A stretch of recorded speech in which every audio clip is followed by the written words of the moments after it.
नमस्कार। आप सभी को यूपीटीटी के विद्यार्थियों के लिए आज समास की क्लास में लाई हूँ। सबसे पहले आइए जान लेते हैं कि समास की परिभाषा क्या होती है। तो संस्कृत में यदि पाणिनि के अनुसार समास की परिभाषा कहें तो समर्था पद विधि। परिभाषा क्या होती है कि पद की विधि समर्था, यानी कि संक्षेप में जो भी नया पद बनाते हैं उस पद की विधि को हम समास कहते हैं। जैसे जब दो या दो से अधिक पद मिलकर संक्षिप्त रूप में एक नया पद बनाते हैं तो उसे हम समास कहते हैं। जब दो या दो से अधिक पद मिलकर संक्षिप्त में रूप में एक नया पद बनाते हैं तो उसे हम समास कहते हैं। समर्था पद विधि पाणिनि के अनुसार संस्कृत में, हालांकि यूपीटीटी में संस्कृत की परिभाषा नहीं पूछते हैं।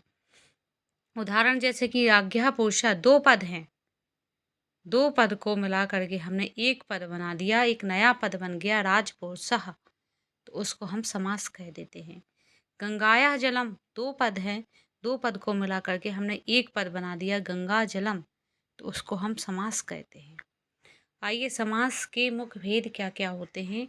तो सबसे पहले होता है अव्ययी भाव समास, जिसमें पहला पद अव्यय होता है तथा पूरा समस्त पद अव्यय बन जाता है, उसे हम अव्ययी भाव समास कहते हैं। नाम से ही पता चल रहा है कि इसमें अव्यय यानी कि अव्यय, वो जब पहला पद अव्यय हो तो फिर सारे समस्त पद पूरे अव्यय बन जाता है, उसको हम समास कहते हैं। जैसे कि यथाशक्ति, तो यथा जो है वो अव्यय है, इसको हम किसी भी लिंग पुरुष वचन के अनुसार बदल नहीं सकते हैं। तो उसी प्रकार से जब हमने यथाशक्ति बनाया तो वो पूरा अव्यय बन गया, यानी शक्ति के अनुसार। उसी प्रकार से पिति जो है हमारा अव्यय है, उसको हम चेंज नहीं कर सकते हैं, ना पुल्लिंग ना स्त्रीलिंग ना नपुंसकलिंग, ना एक वचन ना द्विवचन, कुछ नहीं। तो इसी प्रकार से जब हमने प्रतिदिन बनाया तो प्रतिदिनम में अव्यय हो गया, तो पूरा पद एक प्रथम पद पहला पद अव्यय, तो पूरा समस्त पद अव्यय बन जाता है प्रत्येक दिन। उपग्रहम उप हमारा अव्यय है, तो ग्रहम जो होता है पूरा उपग्रहम, तो पूरा अव्यय बन गया, यानी कि घर के समीप। तो पहचान पूरा शब्द अव्यय हो जाता है। हम इसको किसी भी, जैसे कि हमारा जो प्रतिदिनम है, कि हम इसको स्त्रीलिंग के अनुसार या फिर पुल्लिंग के अनुसार या फिर नपुंसकलिंग के अनुसार या फिर एक वचन द्विवचन बहुवचन किसी के अनुसार बदल सकते हैं? नहीं बदल सकते। इसलिए पहचान है कि पूरा शब्द अव्यय हो जाता है। और यदि पूरा शब्द आपको पहचान में ना आए तो आपको पहला पद देख लेना है कि यथा प्रति उप ये अव्यय है, तो समझ जाओ कि फिर पूरा पद भी अव्यय होगा, और ये अव्ययी भाव समास है, नाम से ही हमें पता है। दूसरा हमारा होता है तत्पुरुष समास। तो तत्पुरुष समास जिसमें उत्तर पद प्रधान होता है, उत्तर पद यानी कि बाद का पद प्रधान होता है। ग्रामम गता, इसके भेद क्या होते हैं? जैसे द्वितीय तत्पुरुष, अच्छा द्वितीय से स्टार्ट होता है, प्रथमा से नहीं, क्योंकि जो प्रथमा तत्पुरुष होता है तो फिर वो तो कर्मधारय में चला जाता, इसलिए द्वितीय तत्पुरुष तृतीय चतुर्थी पंचमी इस प्रकार से आ जाते हैं। तो जैसे गदा उत्तर पद प्रधान होता है, जैसे हमने कहा गांव, अब गांव को क्या, यानी कि गधा गया, तो इस वजह से प्रधान क्या हुआ? गया। स्वर्गम प्राप्ता, स्वर्ग को क्या? प्राप्त, तो इस वजह से प्रधान क्या हुआ? उत्तर पद। तो ये हमारा क्या हो गया? द्वितीय तत्पुरुष, जहाँ पे ऊपर बिंदी हो तो वो हमारा द्वितीय तत्पुरुष समास होता है। ग्रामगतः स्वर्ग प्राप्तः, स्वर्ग को प्राप्त, को चिन्ह लगा हो तो भी हम फिर, जैसे अगर ए आ गया ग्रामगतः, तो हम देख लेंगे गांव, गांव को गया, तो को चिन्ह आ गया हिंदी में, तो बिंदी लगा देंगे ऊपर पहले वाले पर। ग्रामम गता स्वर्ग प्राप्तः, तो स्वर्गम प्राप्तः, तो इस प्रकार से हमारा तत्पुरुष समास हो जाता है। द्वितीय तत्पुरुष, तृतीय तत्पुरुष, तो तृतीया में हमारा क्या होता है? एक ही मात्रा लगी होती है बीच वाले वर्ड के ऊपर, जैसे कि हस्तेन बाढ़ेन, तो इस प्रकार से। तो जैसे कि हस्त लिखतम, तो हाथ से लिखित, से शब्द आ जाता है यदि हिंदी में देखा जाए, तो फिर हम एक ही मात्रा लगा देते हैं पहले वाले वर्ड के ऊपर और ना लगा देते हैं, तो इस प्रकार से हमारा क्या हो जाता है? हस्तेन लिखितम। तो इस प्रकार से हमारा तृतीय तत्पुरुष समास हो जाता है, हाथ के द्वारा लिखित। बाणेन हतः, बाण हतः, यानी कि बाण से मारा गया, तो इस प्रकार से या तो से चिन्ह देख लो या फिर संस्कृत में है तो एक ही मात्रा देख लो, तो तृतीय तत्पुरुष समास हो जाता है। उसी प्रकार से आता है चतुर्थी तत्पुरुष समास। तो गुरु दक्षिणा, तो गुरु दक्षिणा क्या हो जाता है, गुरु के लिए दक्षिणा, तो के लिए वर्ड आ जाता है हमारा, तो वो हो जाता है हमारा, क्या हो जाता है, के लिए वर्ड आ जाए हिंदी में तो हमारा चतुर्थी तत्पुरुष समास हो जाता है। देवार्पणम, देव के लिए अर्पण, तो इसलिए के लिए आज किया, इसलिए चतुर्थी तत्पुरुष समास। तो फिर चतुर्थी विभक्ति लग जाएगी, गुरुवे देवाय, ज्यादातर आय यानी कि या वर्ड दिखेगा आपको ज्यादातर, तो चतुर्थी तत्पुरुष समास। उसी प्रकार से आता है पंचमी तत्पुरुष समास, गामागतः, यानी गांव से आया हुआ, यानी कि अलग होके आ रहा किसी चीज से, गांव से आ रहा यानी कि गांव से अलग हो गया, भय मुक्ता, भय से मुक्त हो गया यानी कि अलग हो गया, तो इस प्रकार से गामात आगतः भयात मुक्तः, तो इस प्रकार से भय से मुक्त, तो ता लग जाए, संस्कृत में देख रहे हैं ता यदि लगा है तो पंचमी, यदि तत्पुरुष में बात करें कि तृतीया है, तृतीया है, चतुर्थी है कि पंचमी है, तो यदि ता लगा हुआ है तो पंचमी तत्पुरुष समास। और यदि इसमें बात करें तो अलग हो रहा है कोई चीज़ से, गांव से आया हुआ, भय से मुक्त, अलग हो गया, तो पंचमी तत्पुरुष समास।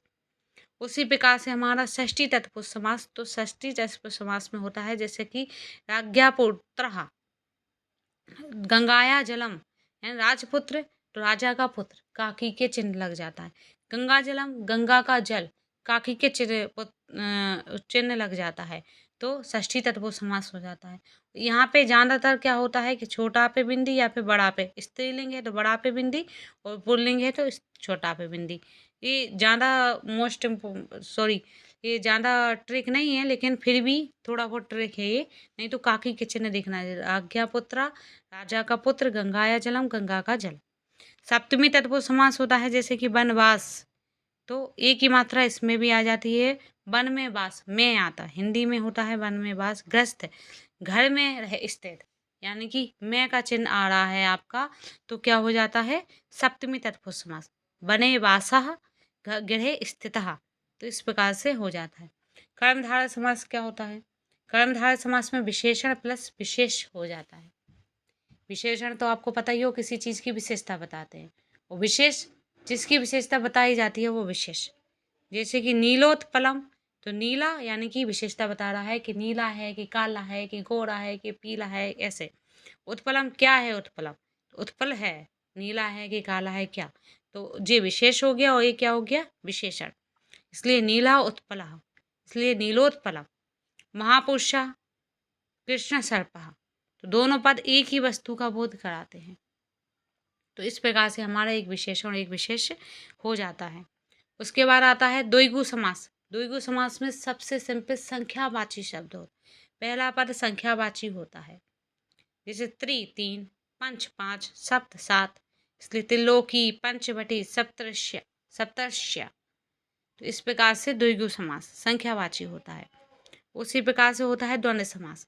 द्वंद्व समास क्या होता है, दोनों पद विधान होते हैं, जैसे कि दोनों पद विधान होते हैं, माता पितरौ, माता भी प्रधान है पिता भी प्रधान है, राम लक्ष्मणौ, राम भी प्रधान है लक्ष्मणौ भी, सुख दुखे, सुख भी प्रधान है दुख भी प्रधान है, इसलिए माता चा पिता चा, रामा चा लक्ष्मणा चा, सुखम चा दुखम चा, और का अर्थ निकलता है, जैसे कि चा संस्कृत में चा मीन्स होता है और, माता और पिता, राम और लक्ष्मण, सुख और दुख, इसलिए दोनों पद प्रधान होते हैं, वहाँ पे द्वंद्व समास होता है, माता पितरौ, माता चा पिता चा, राम लक्ष्मणौ, रामा चा लक्ष्मणा चा, सुख दुखे, सुखम चा दुखम चा, और अर्थ निकलता है इस प्रकार से द्वंद्व समास।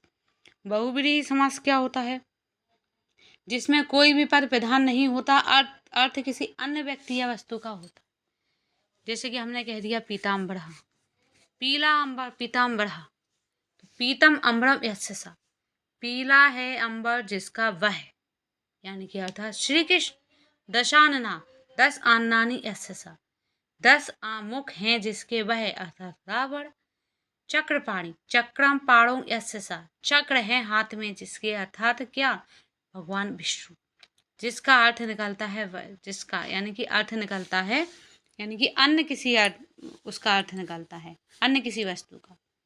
पीलाम्बर जो धारण किए हुए हैं श्री कृष्ण है, अन्य किसी का अर्थ निकल रहा है, दशानन का अन्य किसी का अर्थ निकल रहा, चक्रपाणी अन्य किसी का अर्थ निकल रहा, तो सबसे सिंपल अन्य किसी वस्तु को, ज्यादातर देखा जाए तो भगवान के नाम इसमें आते हैं, ज्यादातर भगवान के नाम इसमें आते हैं तो समझ जाओ बहुव्रीहि समास होता है।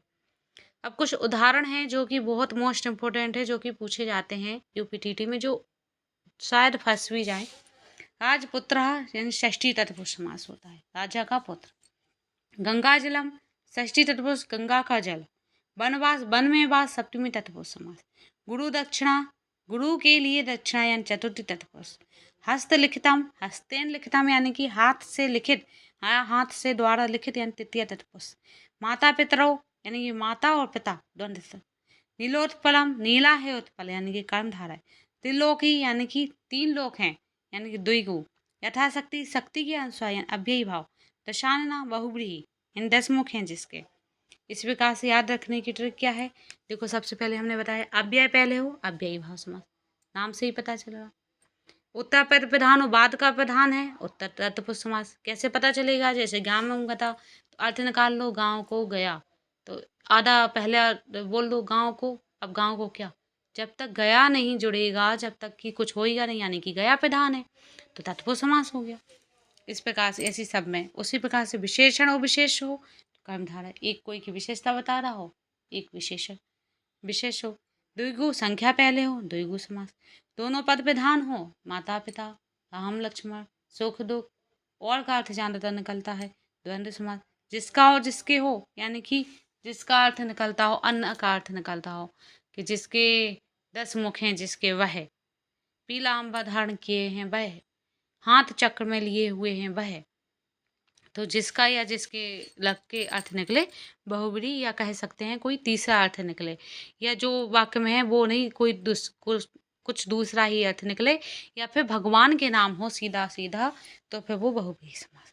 तो आशा करती हूँ आपको आज की कक्षा में बहुत अच्छे से यूपीटीटी के विद्यार्थियों के लिए समास बहुत अच्छे से समझ में आ गए होंगे, और जो बिल्कुल बेसिक से जिसको समझना था उनके लिए तो ये क्लास बहुत ही लाभदायक है। तो आज के लिए धन्यवाद, बहुत बहुत धन्यवाद।